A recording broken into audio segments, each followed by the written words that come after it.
بسم الله الرحمن الرحيم الحمد لله رب العالمين والصلاة والسلام والتحية والإكرام على أشرف الأنبياء والمرسلين وعلى آله الطيبين الطاهرين المعصومين ولعنة الله على أعدائهم أجمعين. أما بعد فقد قال الله تبارك وتعالى: يا أيها الذين آمنوا اتقوا الله وكونوا مع الصادقين. صلوات.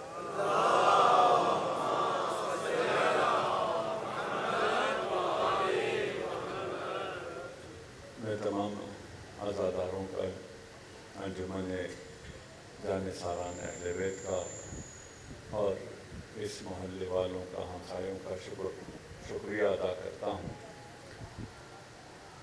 اگر آپ لوگوں کا تعاون نہ ہوتا تو میرے لیے یہ عبادت میسر نہ آتی.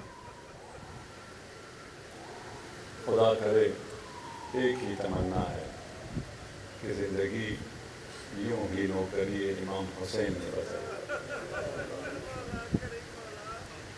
ہم سب کو یہی فرش عزا جوڑے رکھے، ہم سب کو ایک ساتھ رکھے. آج آپ جلوس سے بھی آئے ہیں، کل بھی ہم جلوس میں جائیں گے. شاید ہم میں سے کچھ تھک گئے ہوں.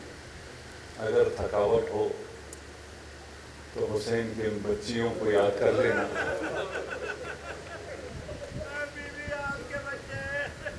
جن کا سفر عاشورہ کے بعد شروع ہوگا.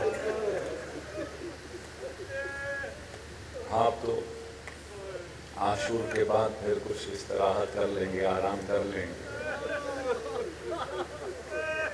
یہ لمحات، یہ ساعات بہت غنیمت ہے. آپ کے بدن میں طاقت آپ کے دل سے آ ہی جائے گی. بزرگوں کو دیکھا ہے، ہم نے بچوں کو دیکھا ہے، اس راہ میں کوئی تھکتا نہیں.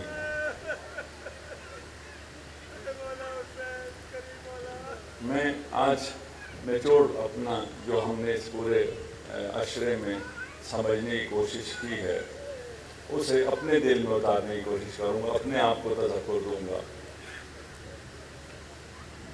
اور اہم یہ ہے کہ ہم سمجھیں، باتوں کو سمجھیں، ہمارے کانسیپٹس کلیئر ہوں. اگر کانسیپٹس کلیئر نہ ہوں تو بہت محنت کرتے رہیں گے، نتیجہ نہیں ملے گا. کانسیپٹس کلیئر ہوں تو تھوڑی سی محنت سے آپ کو بہت اچھا نتیجہ مل جاتا ہے. اگر آپ کو یاد ہو، عشرے کا آغاز میں نے سیب کی مثال سے کیا تھا. آج بھی سیب کی مثال پہ ہی اس عشرے کا اختتام کرنے جا رہا ہوں.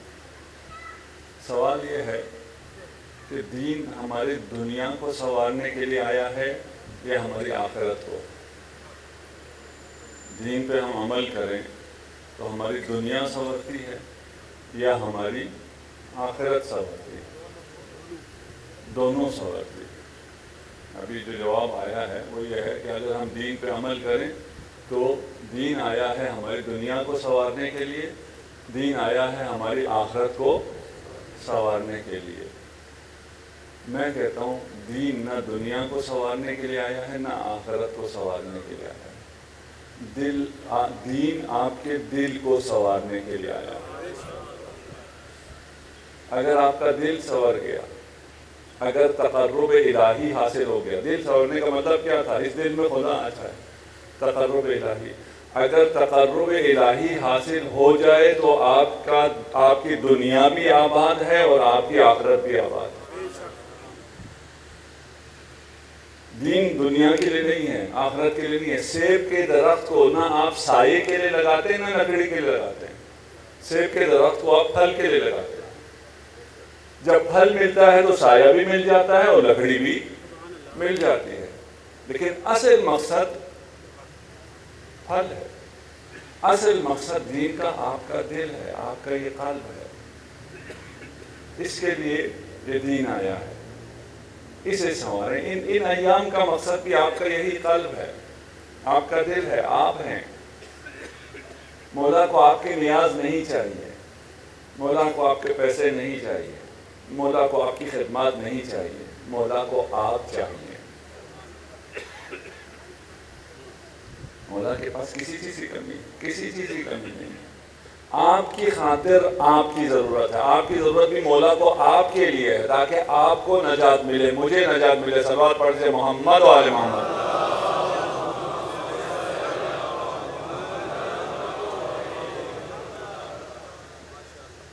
ایک بچہ ہے، بچوں کے لیے تاکہ سٹوریز میں یہ بات سمجھ سکیں، کہتا تو میں بچوں کو ہوں، لیکن کچھ بچے ایسے بھی ہیں جو بڑے ہو گئے ہیں، وہ بھی سمجھ لیں۔ ایک بچہ ایک سیب کے درخت کے کنارے میں سائے میں کھیلتا تھا، اس کے ساتھ رہتا تھا، اس کے ساتھ ٹائم گزارتا تھا۔ بچہ جب بڑا ہوا تو اس نے سیب کے درخت کو چھوڑ دیا، وہاں نہیں کھیلتا، کبھی کبھار وہاں سے گزرتے ہوئے سلام بھی نہیں کرتا، دیکھتا بھی نہیں، یاد بھی نہیں ہے کہ بچپن میں کتنا اچھا وقت گزرا، کتنا اس نے اپنا سایہ فراہم کیا۔ ایک دن یہ جوان ہو کے پریشان ہو کے سیب کے درخت کے نیچے بیٹھ جاتا ہے۔ سیب کا درخت پوچھتا ہے کیا ہوا؟ کہتا بڑا ہو گیا ہوں، شادی کرنی ہے، پیسے نہیں۔ سیب کا درخت کہتا ہے میرے پھل لگے ہوئے ہیں، سیب لگے ہوئے ہیں، سیب اتارو، جاؤ بازار میں بیچو، تمہیں پیسے ملیں گے، شادی کرو۔ بات تو صحیح ہے۔ اس نے سیب اتارے، بازار میں جا کے بیچے اور شادی کر لی۔ پھر نہیں آیا، شادی کے بعد بچے ویسے ہی نہیں آتے۔ کچھ عرصے بعد پھر آیا، پریشان ہے، غمگین ہے، پریشان نظر آتے ہو، کیا ہوا؟ شادی نہیں ہوئی کیا؟ شادی تو ہو گئی، اب گھر چاہیے، گھر نہیں ہے، کرائے پہ رہ کے تھک گیا، کرائے بھی روز مہنگے ہوتے جا رہے ہیں۔ درخت نے کہا کوئی مسئلہ نہیں، میری شاخیں بہت اچھی ہیں، میری شاخوں کو کاٹو، اس سے گھر بناؤ، گھر میں رہو۔ بات تو صحیح ہے۔ اس نے شاخیں کاٹی، شاخوں سے گھر بنایا، اس میں رہنا شروع کیا، درخت تو پھر بھول گیا۔ اب بڑھاپا ہے، ریٹائرمنٹ کے نزدیک ہے، پھر آیا، پھر وہاں بیٹھا۔ اب کیا ہوا؟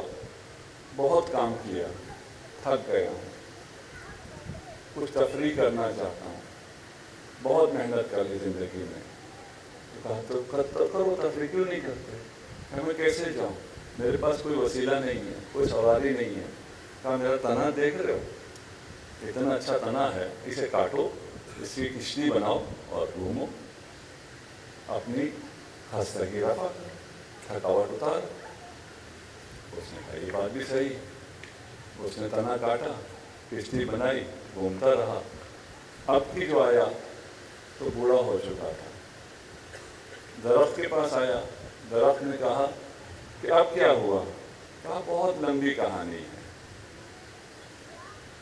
درخت نے کہا کوئی مسئلہ نہیں، اب میری شاخیں بھی نہیں ہیں، پھل بھی نہیں ہے، تنا بھی نہیں ہے، میرے سر پہ آ کے بیٹھ جاؤ، مجھے سناؤ، میں تمہاری کہانی سننے کے لیے تیار ہوں۔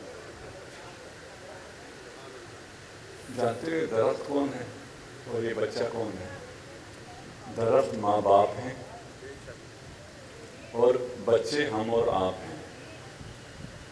ماں باپ اپنے بچوں کے لیے ہر طرح کی قربانی دیتے ہیں۔ کیوں دیتے ہیں؟ اس لیے کہ وہ بچے کو خوش دیکھنا چاہتے، اس لیے کہ بڑھاپے میں یہ بچہ سہارا بنے گا، اس لیے کہ میں آج کما رہا ہوں اپنی خواہشات کو، اپنی لذتوں کو چھوڑ کے اپنے بچے کو کھلا رہا ہوں، بچے کو پہنا رہا ہوں، اس لیے کہ وہ بڑا ہوگا، وہ جب مزے کرے گا تو اس کا مزہ مجھے آئے گا۔ ہے یا نہیں ایسا؟ سب کر رہے ہیں، اس میں کوئی استثناء بھی نہیں ہے۔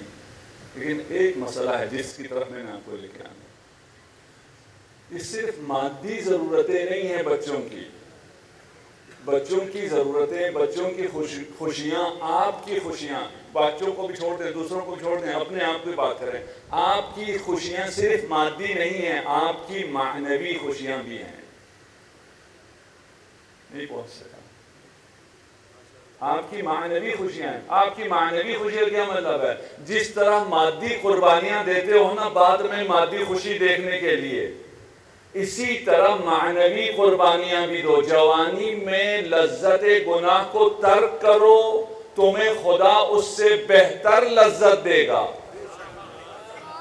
اپنے جوانوں کے لیے، اپنے بچوں کے لیے جس طرح کھانے پینے کو ترک کر دیتے ہو، اپنی خواہشات کو ترک کر دیتے ہو. تمہیں بھی جی چاہتا ہے بہت اچھا لیٹسٹ موبائل لیں، نہیں لیتے ہو، بیٹے کو لے کے دیتے ہو. تمہیں جی چاہتا ہے پتہ نہیں کیا کروں، نہیں کرتے ہو، بیٹے کی تعلیم پہ خرچ کرتے ہو. اسی طرح جب گناہ کا جی چاہے، گناہ کو ترک کر لو، اس لیے کہ تمہیں اس معنوی قربانی کے نتیجے میں بڑی لذت ملنے والی ہے. بڑی لذت کیا ہے؟ اگر اچھی تربیت کرو بچوں کی تو آپ کو بڑھاپے میں بڑی لذت کیا ملنے والی ہے؟ اگر آپ گناہ ترک کرو گے حسین کے لیے، شہوت کو چھوڑ دو گے حسین کے لیے، پتہ کیا لذت ملے گی؟ آپ کا بچہ آپ کے ساتھ بیٹھ کے فرش عذاب پر آنسو بہائے گا. کسی بوڑھے باپ سے پوچھو نا کہ اس لذت کو کیسے محسوس کرتا ہے کہ اس کی آنے والی نسل، اس کا جوان بیٹا فرش عذاب پر بیٹھ کے حسین پہ آنسو بہا رہا ہے. کتنی بڑی لذت ہے، کتنا بڑا سکون ہے، کتنا بڑا اطمینان ہے. اس اطمینان، اس سکون کو حاصل کرنے کے لیے کیا کرنا ہوگا؟ جس طرح مادی قربانیاں دیتے ہو اور بہت دیتے ہو، اسی طرح معنوی قربانی بھی دو. قربانی کیا ہے؟ لذت. اگر ترک لذت کرو، اسی عین جوانی میں بھی انتہائی لذیذ ترین لذت، لذت ترک گناہ کو اگر چکھ لو، لذت ترک گناہ کی لذت کو تو چکھا ہوا ہے، لیکن گناہ کو ترک کرنے کی لذت کو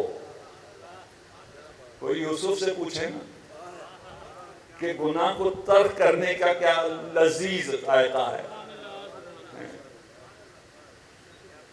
اگر اس کو ہم سمجھ لیں، اپنے والدین تک ہم اس بات کو، اس میسج کو اپنے جوانوں تک، ایک آگے والدین بننے والے ہیں، اگر اسے ہم پہنچا سکیں کہ ہم نے گناہ کو ترک کرنا ہے، ہمارا نقصان نہیں ہونے والا. اگر ہم نے گناہ ترک کیے تو ہمارا کوئی نقصان ہوگا؟ ہمارا کوئی نقصان ہونے والا نہیں ہے. کیوں؟ اس لیے کہ جس کی راہ میں کر رہے ہیں وہ کسی کا ادار رکھنے والا نہیں ہے. نہیں ہو سکتا وہ آپ کو لذتوں سے محروم کر دے. وہ آپ کو انتہائی بہتر لذت عنایت فرمائے گا. صلوات پڑھ لیجیے محمد و آل محمد.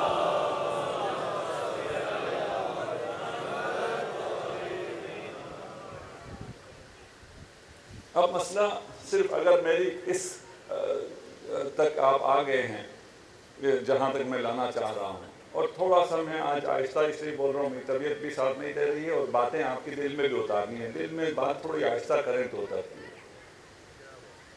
آپ نے یہ سنا ہوگا، مجھ سے کل پرسوں بھی پوچھا گیا اور تقریباً روز پوچھا جاتا ہے. روز سے مراد یعنی بہت زیادہ پوچھا جاتا ہے کہ مولانا ہمارے پاس اتنے روپے ہیں، ہم حسین کی زیارت کو جائیں یا کسی غریب کو دے دیں؟ خاندان میں فلان محتاج ہے، اس کی شادی ہونی ہے، اس کا علاج ہونا ہے اور اس کے ایجوکیشن کا مسئلہ ہے، میں اس پیسے سے زیارت پہ چلا جاؤں یا یہ پیسے غریبوں کو دے دوں؟ کیا کہتے ہیں؟ یہ سوال بنتا ہے یا نہیں بنتا؟ سوال بنتا ہے تبھی تو ہوتا ہے. اگر سوال بنتا ہی نہیں تھا تو یہ دوسرا سوال میں پوچھنے والا ہوں. اب یہ سوال بنتا ہی نہیں اس لیے کوئی ہم سے پوچھتا ہی نہیں ہے. ایک شخص ہے، اس کو ہارٹ سرجری کے لیے ڈاکٹر نے کہا ہے، اس پہ 10 لاکھ روپے لگیں گے. کوئی بھی نہیں آتا، مولانا میرے پاس 10 لاکھ روپے ہیں، مجھے ہارٹ سرجری کے لیے کہا ہوا ہے، میں اپنے دل کا آپریشن کراؤں یا کسی غریب کو دے دوں؟ کبھی پوچھا کسی نے؟ کبھی پوچھا؟ کبھی کسی نے نہیں پوچھا. کیوں؟ اس لیے معلوم ہے یار تیرا دل اگر اتنا اچھا ہے تو کسی غریب کو دینا چاہتا ہے تو اس دل کو تو آپریشن کر کے محفوظ کر لو نا. یہ ایک دفعہ 5 لاکھ 10 لاکھ دینے سے مسئلہ تو حل نہیں ہوگا. تو 40 سال 50 سال 80 سال 100 سال دیتا رہے. اس دل کو محفوظ رہنا چاہیے. یہ سارے پیسے اسی دل پہ خرچ ہونے چاہیے. آپریشن ہونا چاہیے. غریبوں کی کوئی بات نہیں، ہو جائے گا. غریبوں کو یہ دل دیکھ لے گا، ہے یا نہیں؟ یہاں تو دیکھیں مادی ہمیں کتنی جلدی سمجھ میں آتا ہے، معنوی ہمیں سمجھ میں آتا ہی نہیں ہے، پتہ نہیں کیا ہو جاتا ہے. یہ ایک ہی چیز ہے. یہاں پر اگر آپ زیارت امام حسین کے لیے جاتے ہیں وہاں آپ کا دل پاک ہوتا ہے.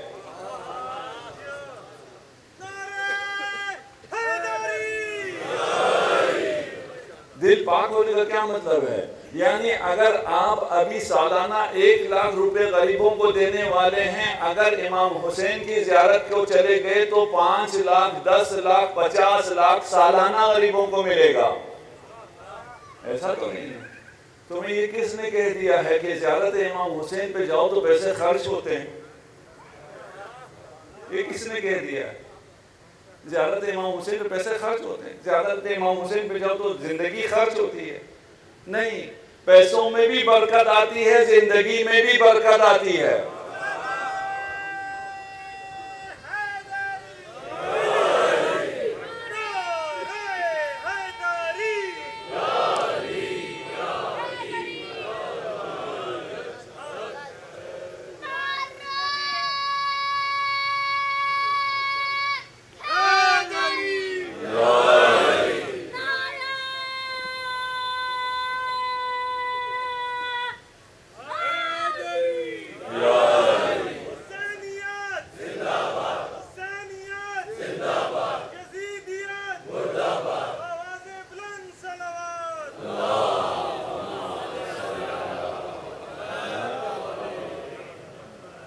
یہ تو ہم نے دیکھ رکھا ہے، ہم نے تجربہ کر رکھا ہے.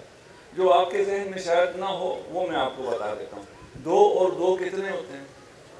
جی 2 اور 2 4 ہوتے ہیں. سب نے کہا 2 اور 2 4 ہوتے ہیں. مجھ سے پوچھیں 2 اور 2 کتنے ہوتے ہیں؟ 2 اور 2 جو میرا مولا چاہے.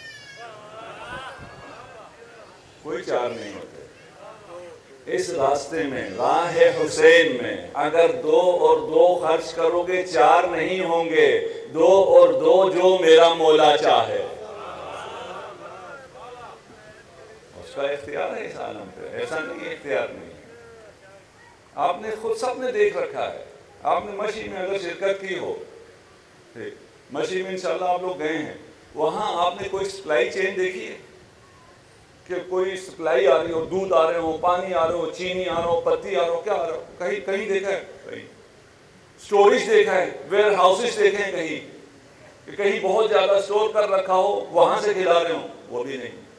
جب کچھ بھی نہیں ہے، 4 کروڑ لوگ ہیں، ان کو سب کچھ کھانے کو مل رہا ہے، لیکن پیچھے کوئی نظام نہیں ہے، کوئی 2 اور 2 نہیں ہے. اس کے باوجود جو میرا مولا چاہے.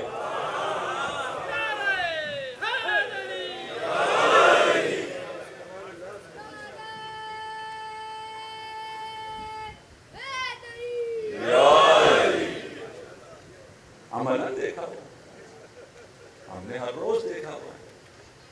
ہمیں تو یہ بات بتانے کی ضرورت نہیں ہے کہ 2 اور 2 4 ہوتے ہیں. نہیں بھائی، 2 اور 2 جو میرا مولا چاہے. اگر تم یہ دل لے کر اس طبیب کے پاس چلے جاؤ، وہ دل جب تمہارا نورانی ہو جائے، خوبصورت ہو جائے، اس دل میں محبت اہل بیت آ جائے تو مومنین کی محبت خود بخود آ جائے گی.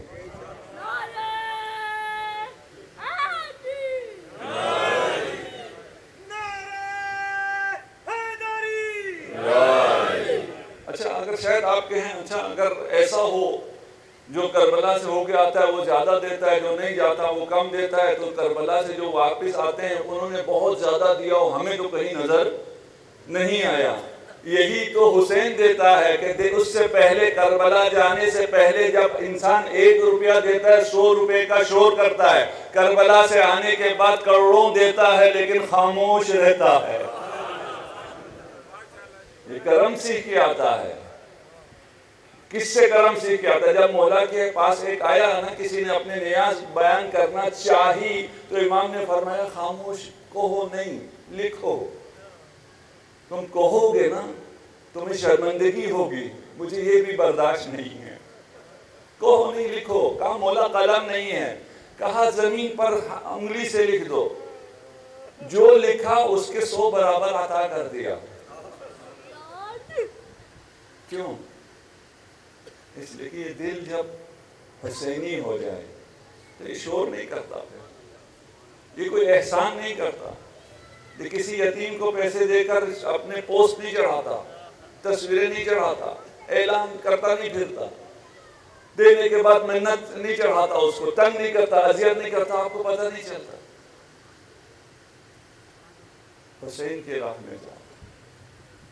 جانتے ہو، اگر بس میں زیادہ نہیں بولوں گا، آج میرا اتنا طبیعت بھی ساتھ نہیں ہے اور زیادہ بولنا کوئی مقصود بھی نہیں. اگر یہ باتیں سمجھ میں آنے دل میں اتر گئی بہت ہے. لیکن ان سب کا خلاصہ یہ ہے کہ یہ دل لے کے حسین کی بارگاہ میں چلے جاؤ، مولا یہ دل حاضر ہے، بس والسلام، کچھ بھی نہیں چاہیے. اور زیارت امام حسین، کون کیا جانے زیارت امام حسین کیا ہے؟ امام رضا علیہ السلام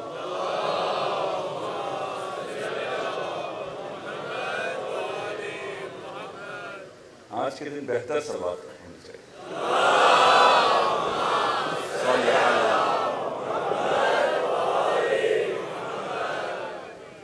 عباس صاحب کہتے ہیں کہ مولا خود برہنہ پا دروازے کی طرف لپکے، دروازہ کھولنے کے لیے آئے. میں نے کہا مولا میں ہوں نا، خادم ہوں آپ کا، دروازہ کھولوں گا. کہا نہیں، میں نے خود دروازہ کھولنا ہے. میں نے پوچھا ایسا کون آ رہا ہے، ایسا کون آ رہا ہے جس کے لیے دروازہ کھولنے کے لیے آپ خود تشریف لا رہے ہیں اور برہنہ پا تشریف لا رہے ہیں؟ کہا حسین کے زائر آ رہے ہیں.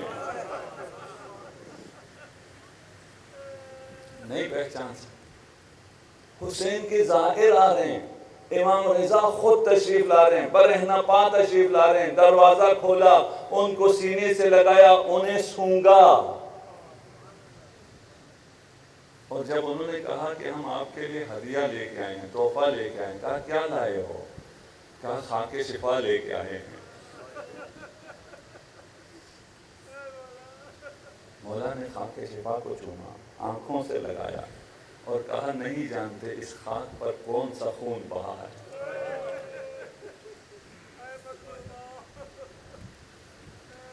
اس دل کو پاک کرنے کا واحد راستہ یہی فرش اعضا ہے، یہی زیارت ہے.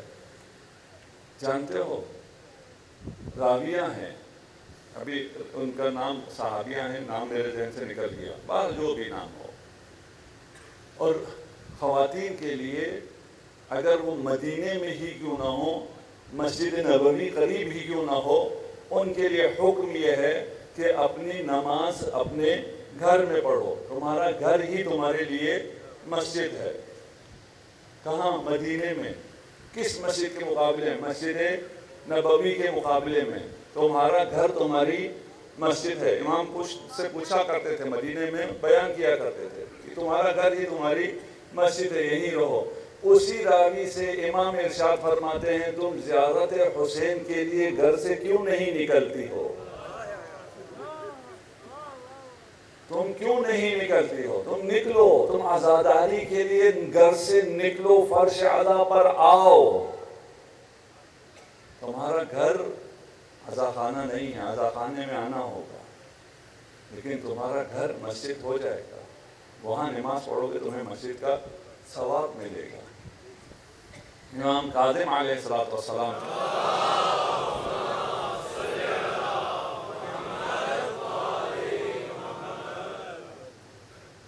ایک شخص آتا ہے، عید کا دن تھا، صبح سے لوگ آ رہے تھے، ہدایہ لے کے آ رہے تھے، تحفے دے رہے تھے، امام بھی تحائف قبول فرما رہے تھے.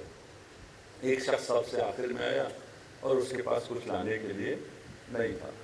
اس نے آ کے کہا امام آپ جانتے ہیں نا مہنگائی بہت زیادہ ہو گئی ہے. امام کا پتہ ہے. آپ جانتے ہیں نا میرے بیوی بچے بھی زیادہ ہیں. جی مجھے پتہ ہے.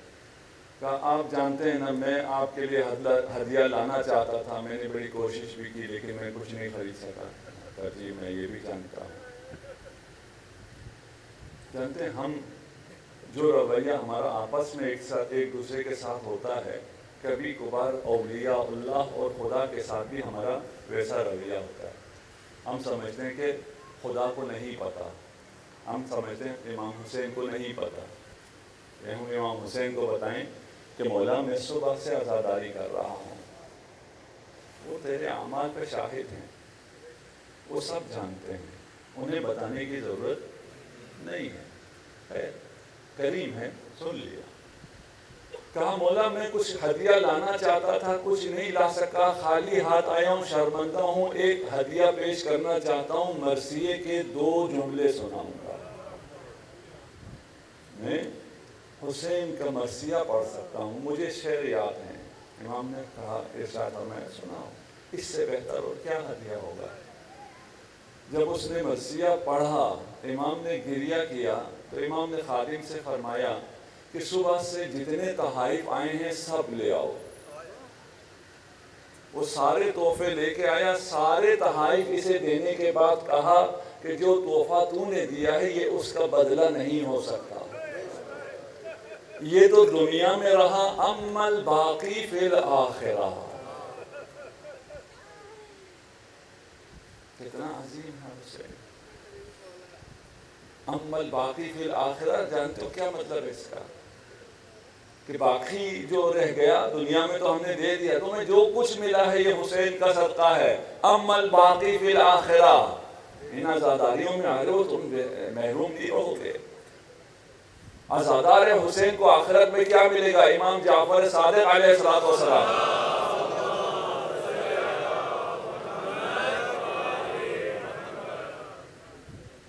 ارشاد فرماتے ہیں کہ آخرت میں عزادار کو، زائر حسین کو، ہر وہ چیز ملے گی جو ہمیں عطا ہوگی۔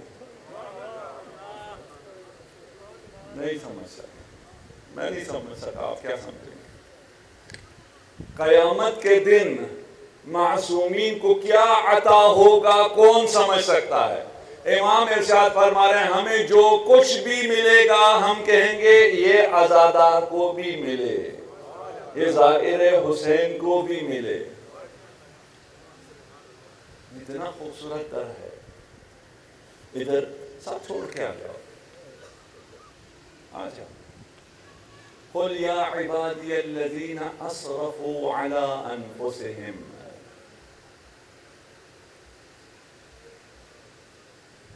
قل کہہ دیجئے یا عبادی، اے میرے بندو۔ عبادی سمجھتے ہیں؟ اللہ کہہ رہا ہے میرا بندہ، جو اللہ کا بندہ ہو، وہ اللہ کا بندہ کتنا اچھا ہوگا، کتنا پرہیزگار ہوگا، کتنا نمازی، پرہیز، روزے، صوم و صلاۃ کا پابند ہوگا، گناہ تو اس کے قریب سے نہیں گزرا ہوگا۔ جو عباد ہوتا ہے، اللہ کا بندہ ہوتا ہے، شیطان کا اس پہ سلطان نہیں ہے، شیطان کا اس پہ بس نہیں چلتا۔ لیکن اگلا جملہ کیا ہے؟ اسرفوا علی انفسہم، میرے وہ بندوں جنہوں نے اپنے نفسوں پر اسراف کیے، گناہ کیا ہے۔ گناہ گاروں، میرا بندہ بھی ہے اور گناہگار بھی ہے، یہ سمجھ میں آ رہا ہے کہ اگر جو گناہگار ہے تو وہ عبودیت سے خارج ہو کر گناہ کرتا ہے، وہ جب تک اس کا رشتہ خدا سے ٹوٹے نہیں گناہ وہ نہیں کرتا۔ یہاں گناہ کیا، یہاں رشتے عبودیت کو اس نے پارا کیا، یہاں وہ رشتے عبودیت میں آیا، وہ گناہ سے پاک ہو گیا۔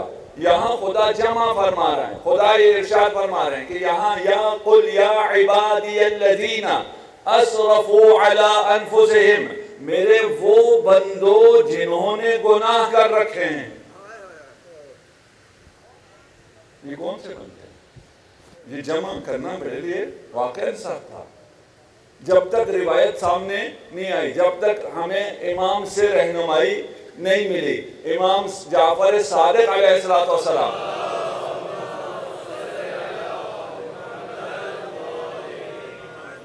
با محمد سے ارشاد فرماتے ہیں کہ اے با محمد، جانتے ہو یہ عبادی کون ہیں؟ با محمد راوی کا نام ہے، اس کی جگہ آپ اپنا نام رکھ لیجئے۔ امام آپ سے فرما رہے ہیں جانتے ہو حیدری چوک والو یہ عبادی کون ہیں؟ امام نے ارشاد فرمایا واللہ یہاں عبادی سے مراد تم لوگ ہو، کوئی اور نہیں، اور تو نہیں ہو سکتا کوئی اور۔ جو جس کا حسین سے رشتہ نہ ہو وہ عباد اللہ میں نہیں آ سکتا، وہ اللہ کا بندہ نہیں ہے۔ امام ارشاد فرماتے ہیں کیا تمہاری خوشی کے لیے کافی نہیں ہے کہ یہ آیت صرف اور صرف تمہارے لیے ہے، صرف اور صرف اس کے لیے ہے جس کے دل میں محبت اہل بیت ہے؟ اس سے خدا ارشاد فرما رہا ہے محبت کے ہوتے ہوئے کبھی کبھار اگر تجھ سے گناہ ہو گئے ہیں، لا تقنطوا من رحمت اللہ، اللہ کی رحمت سے مایوس نہ ہو۔ امام ارشاد فرماتے ہیں کہ جتنی بھی آیتیں ہیں قرآن میں جو انسان کو جنت کی بشارت دیتی ہیں، جنت کی طرف لے کر جاتی ہیں، وہ تمام کے تمام آیتیں فینا و فیکم، وہ ہمارے اور تمہارے بارے میں ہیں۔ اور جتنی جہنم کی وعید ہے وہ ہمارے دشمن اور تمہارے مخالفین کے لیے۔ صلوات پڑھ دیجئے محمد و آل محمد۔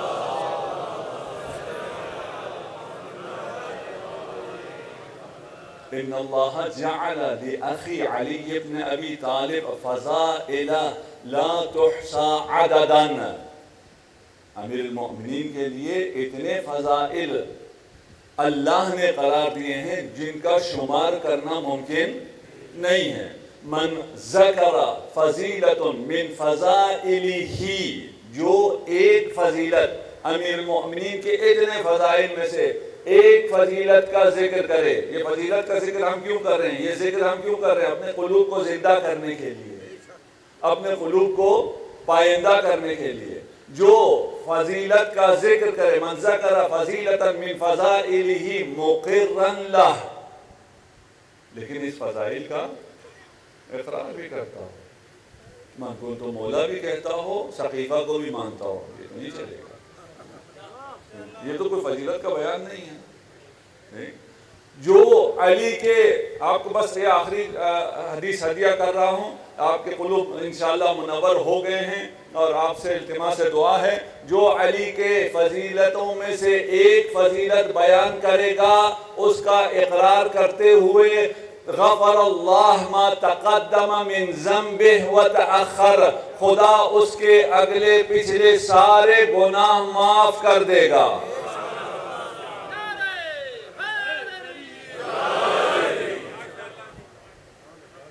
اچھا آپ بھی سن رہے ہیں اور لوگ بھی سن رہے ہیں، یہ کیا بات ہوئی؟ علی کی فضیلت کون سا مشکل؟ علی مع الحق والحق مع علی، ہو گئی فضیلت، ہم نے بیان کر دیا، آپ بھی ایک فضیلت بیان کریں۔ نعرہ حیدری، علی کی فضیلت آپ سب نے بیان کی، ہم نے بیان کی، سارے گناہ معاف ہو گئے۔ کیا کیا ہے؟ کیا کیا ہے؟ چند کلمے، چند الفاظ، یہ کیا بات ہے؟ اگلے پچھلے سارے گناہ معاف صرف چند کلمے ادا کرنے سے۔ ہمارے پورے عشرے کی محنت ہی یہی ہے، سب کچھ معاف ہو سکتا ہے، تم پاک اور پاکیزہ ہو سکتے ہو، تمہیں کچھ نہیں کرنا، تمہیں ارادہ کرنا ہے صرف، تم نے ان فضیلتوں کا اقرار کرنا ہے صرف، ان فضیلتوں کا اقرار کر کے ان انوار کی طرف آ جاؤ، باقی کام انہوں نے کرنا ہے، تم نے کچھ نہیں کرنا ہے۔ اگر جنہیں سمجھ میں نہیں آ رہی، چند بول بولنے سے آپ پاک ہو جائیں گے، ہاں ہو جائیں گے۔ کیسے؟ تم بھی تو مانتے ہو، صرف ہم تھوڑی مانتے ہیں۔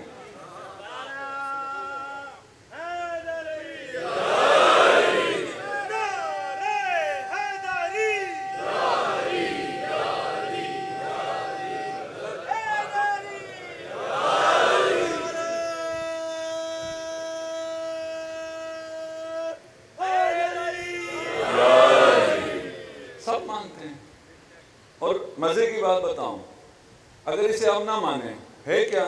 چند بول بولنے سے سارے مسائل حل ہو جائیں گے۔ وہ چند بول کیا ہیں؟ ہم کہتے ہیں ذکر علی۔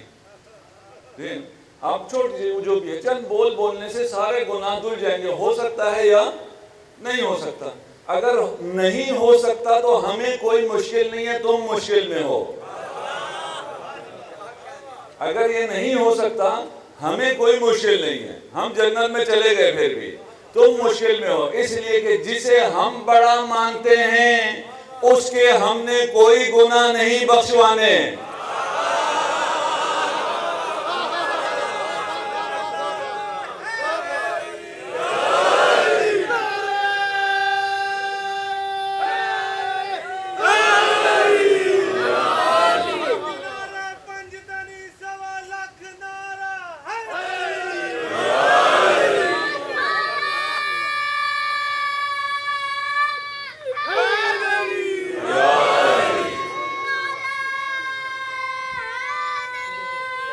یا علی یا علی. ہمیں مشکل ہی نہیں, ہمیں کیا مشکل, ہمیں تو قرآن نے کہہ دیا نا یا عبادی الذین اسرفوا علی انفسہم.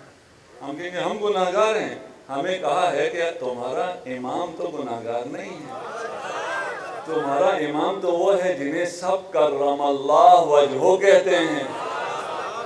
ہم سے اگر گناہ ہو گئے ہیں تو وہ ہماری شفاعت کر لیں گے. ہم تو ایسوں کو مانتے ہیں جو ہمیں جنت میں لے کر چلے جائیں گے. تم اپنی فکر کرو, اگر چند کلموں سے گناہ معاف نہیں ہوتے,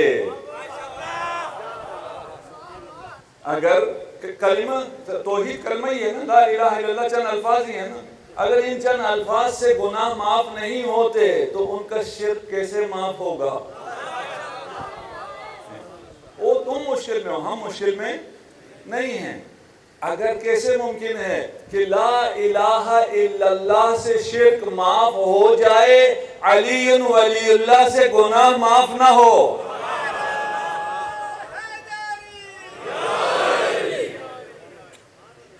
جو ایک فضیلت صلی علی محمد وآل محمد بار دیگر صلوات.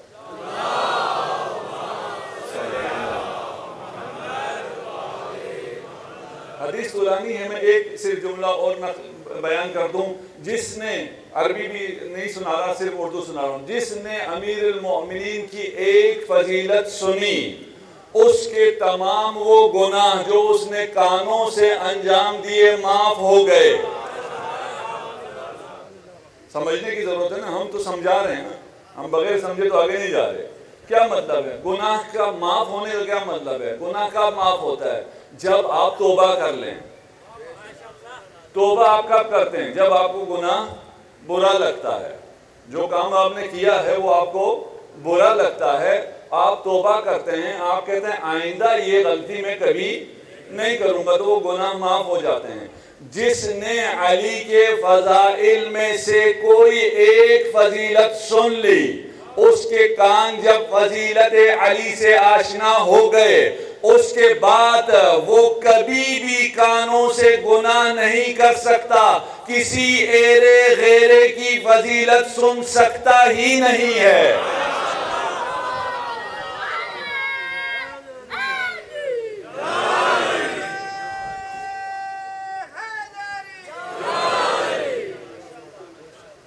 بہت آسان ہے آپ کے لیے. آ جاؤ اہل بیت کی طرف آ جاؤ, اہل بیت آپ کا استقبال کر, کچھ بھی نہیں کر. جو شیطان ہے آپ سے اگر کہنا یہ بڑا کٹھن راستہ ہے, بہت مشکل ہے, کوئی کٹھن نہیں ہے. واللہ آپ آج سارا دن ماتم کر کے آئے نا, جو باہر کھڑے تھے نا انہیں لگ رہا تھا آپ کتنی مشکل میں تھے. آپ مشکل میں تھے نہیں. دھوپ ہو, گرمی ہو, آپ کو گرمی لگتی ہے نہیں. کیوں؟ اس لیے کہ جنت میں جو آپ کے درخت ہیں, جب آپ ماتم کر رہے ہوتے ہیں وہ آپ پر سایہ کیے ہوئے ہوتے ہیں. آپ جوانان جنت کے سردار کے لیے ماتم کرتے, آپ مشکل میں نہیں ہوتے. یہ راہ مشکل نہیں ہے, کربلا والوں کی راہ بہت آسان راہ ہے, راہ عشق ہے. یہاں لذت ہے. دوسرے گناہ تک کرو, شیطان کی اس بات کو مت مانو کہ یہ راہ مشکل ہے. تم جوان ہو, تمہارے لیے یہ بہت مشکل ہے. نہیں, تمہارے لیے سب سے زیادہ آسان ہے. یہ راہ ہے ہی جوانوں کے لیے, یہ راہ ہے ہی علی اکبر کے لیے. یہ راہ تو وہ ہے جس پہ علی اصغر بھی چلا ہے.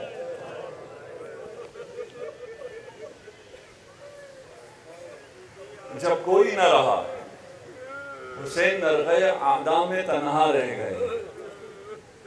جانتے ہو جب حسین حملہ کرتے تھے, لشکر کو دور بھگاتے تھے, تو یہ لعین گھوم کر خیام کی طرف آ جاتے تھے. یہ تنہا مجاہد ہے جو دو فرنٹ پہ لڑا ہے, جہاں دفاع بھی کرنا ہے اور حملہ بھی کرنا ہے.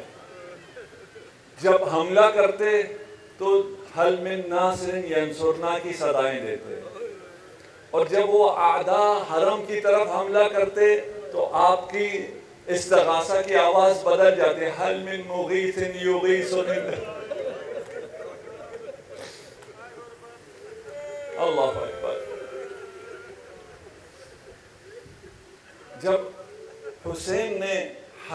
رسول اللہ کے دفاع کے لیے پکارا تو حرم میں کوہرام مچ گیا، بیویوں کا گریہ بلند ہوا۔ حسین تشریف لائے، فرمایا میں ابھی زندہ ہوں، ابھی کیوں گریہ کر رہے ہو؟ کہا جب آپ کی صدائے استغاثہ کو سن کر علی اصغر نے اپنے آپ کو جھولے سے گرا دیا۔ اجرکم علی اللہ۔ رونے میں بخل نہ کیجیے گا، میرے سینے میں آج دم نہیں ہے، میں آہستہ آہستہ پڑھوں گا۔ امام نے فرمایا کہ اصغر کو مجھے دے دو۔ جانتے ہو کس سے کہا؟ امام نے زینب سے فرمایا بہن اصغر مجھے دے دو۔ بہن سے کیوں فرمایا؟ رباب سے کیوں نہیں فرمایا؟ جانتے ہو جب بچہ پیاسا ہو اور ماں کو دیکھے، بول بھی نہ سکتا ہو، پیاس کی اتنی شدت ہو کہ امام کو کہنا پڑے اما ترون کیف یتلذذ من العطش، کیا نہیں دیکھتے کہ میرا بیٹا حالت تلذذ میں ہے، بول بھی نہیں سکتا، صرف لب ہلا رہا ہے۔ جب بچہ اس حالت میں اپنی ماں کو دیکھتا ہے تو ماں سے یہ توقع تو رکھتا ہے نا، تو تو ماں ہے، تو تو جانتی ہے میں پیاسا ہوں، تو مجھے پانی دے دے۔ پانی نہیں دے سکتی، دودھ دے دے، لیکن اس مصیبت کو میں سمجھ نہیں سکتا، آپ نہیں سمجھ سکتے، میری مائیں شاید سمجھیں۔ اگر کوئی ماں ایسی ہو کہ اس کے سینے میں دودھ نہ رہا ہو اور بچہ پیاسا ہو اور وہ وقت بھی آ جائے جب سینے میں دودھ آ جائے لیکن گود میں بچہ نہ رہے،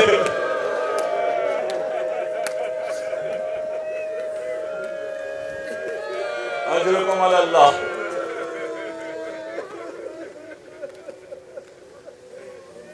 امام نے رباب سے نہیں مانگا، امام نے زینب سے بچے کو طلب کیا، امام نے اصغر کو لیا۔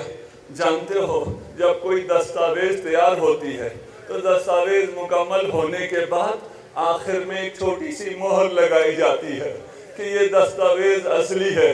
جب کربلا میں دستاویز شہادت آمدہ ہو گئی، آخری شہید علی اصغر کو اپنے ہاتھوں میں لیا، یا یوں کہوں جب کوئی باغبان گلدستہ سجاتا ہے تو آخر میں ایک کلی گلدستے میں لگاتا ہے، گلدستے کی زینت وہ کلی ہوتی ہے۔ حسین نے جب گلدستے شہادت کو سجا لیا، اب علی اصغر کو مانگ رہے ہیں میری کلی مجھے دے دو، میں اپنے گلدستے شہادت کو سجا سکوں۔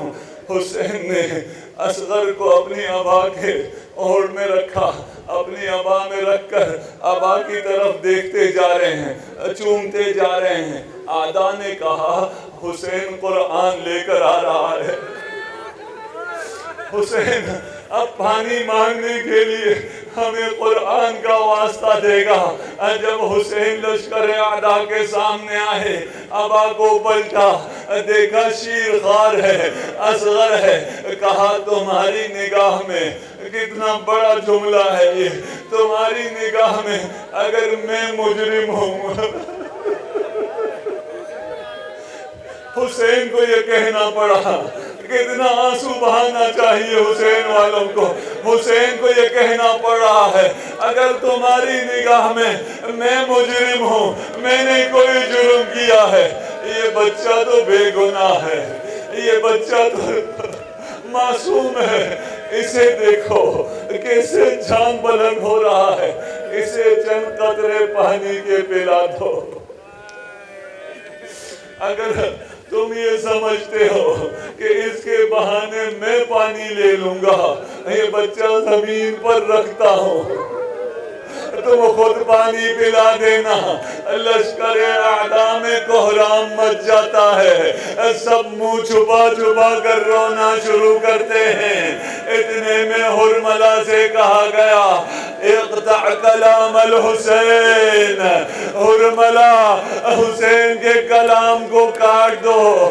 میں نہ کہہ سکوں گا حرملا نے کیا کیا.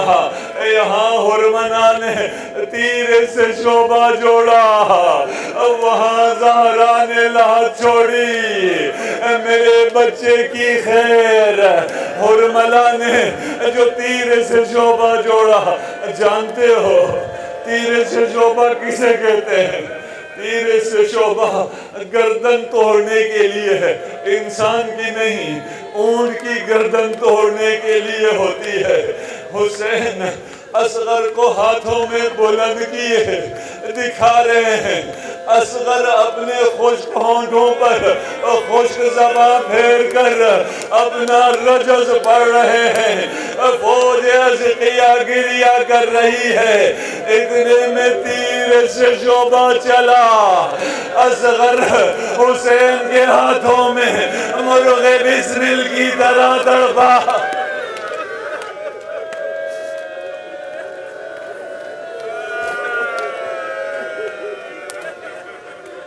اجرکم علی اللہ. تمام شہادتیں پڑھنا آسان ہے, شہادت علی اصغر پڑھنا مشکل ہے. کسی شہادت کو امام نے اتنے قریب سے نہیں دیکھا. امام کے ہاتھوں میں ہے, امام میں اور اصغر میں کوئی فاصلہ ہی نہیں ہے.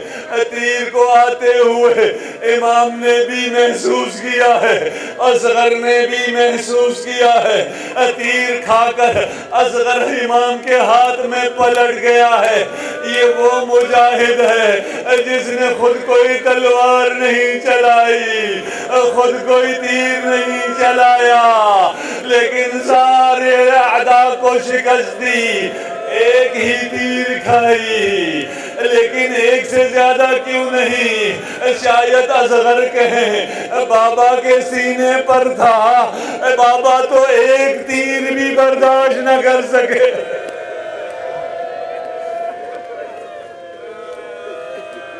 اجرکم علی اللہ. تیر نے کیا کیا میں بتاؤں یا رباب سے سنیں گے؟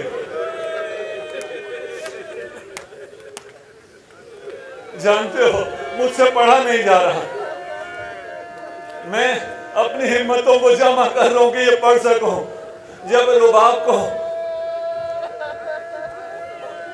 امام نے اصغر کو دفن کر دیا اور رباب آخری دیدار نہ کر سکی, تو رباب نے پوچھا مولا مجھے آخری دیدار کیوں نہیں کرایا؟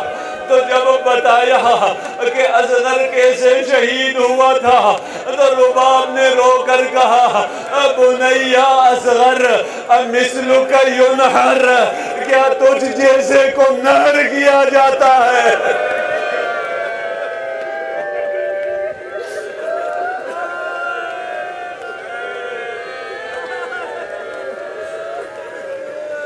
اجرکم علی اللہ. خدا آپ کا گریہ قبول کرے. جانتے ہو مقتل نے کیا لکھا ہے؟ جانتے ہو مقتل نے تو لکھا ہے, جانتے ہو چشم حسین نے کیا دیکھا ہے؟ جب حرملا کا تیر چلا فَذُبِحَ الطِّفْلُ مِنَ الْأُذُنِ إِلَى الْأُذُنِ مِنَ الْوَرِيدِ إِلَى الْوَرِيدِ. تیرے سے شعبہ چلنا تھا, اصغر شہید ہو گیا.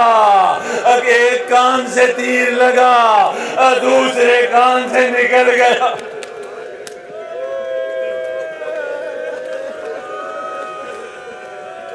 اجرکم علی اللہ.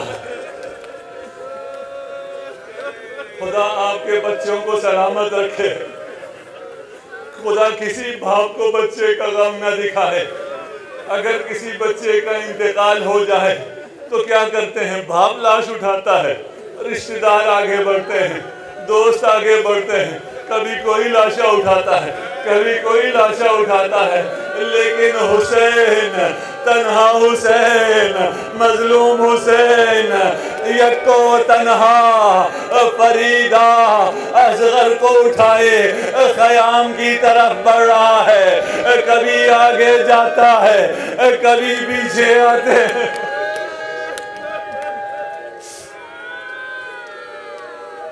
اجرکم علی اللہ. اگر سن سکے یہ وہ تنہا واحد شہید ہے جس کی قبر کو حسین نے تیار کیا. پشت خیمہ گئے, اپنی تلوار سے ایک قبر کھودی, اصغر کو قبر میں رکھا اور تکبیر کہی, اللہ اکبر, خدایا میں نے اپنے اصغر کو قربان کر دیا. اور قربان کرنے کے بعد حسین کی ایک ہی تمنا تھی کہ لاش یہ اصغر محفوظ رہے.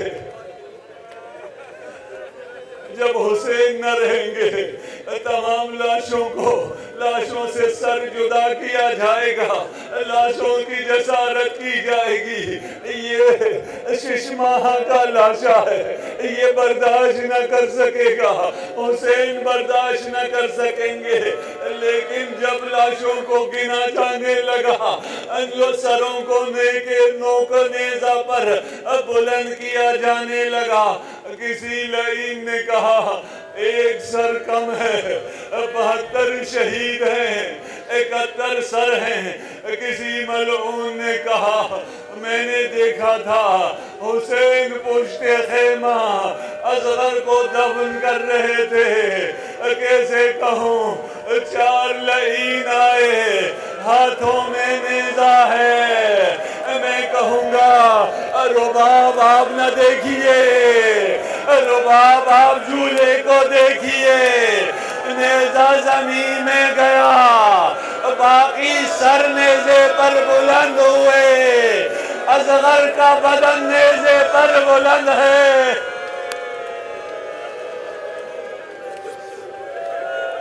اجرکم علی اللہ.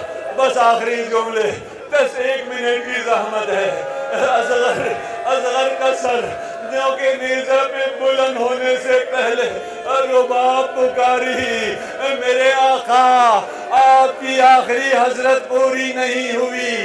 باقی لاشوں سے جب سر تن سے جدا کیا جا رہا تھا تو خنجر سے جدا کیا, لیکن وہ ننھا جو ذبح من الاذن الی الاذن, سر تن سے جدا کرنے کے لیے خنجر کی ضرورت نہ پڑے.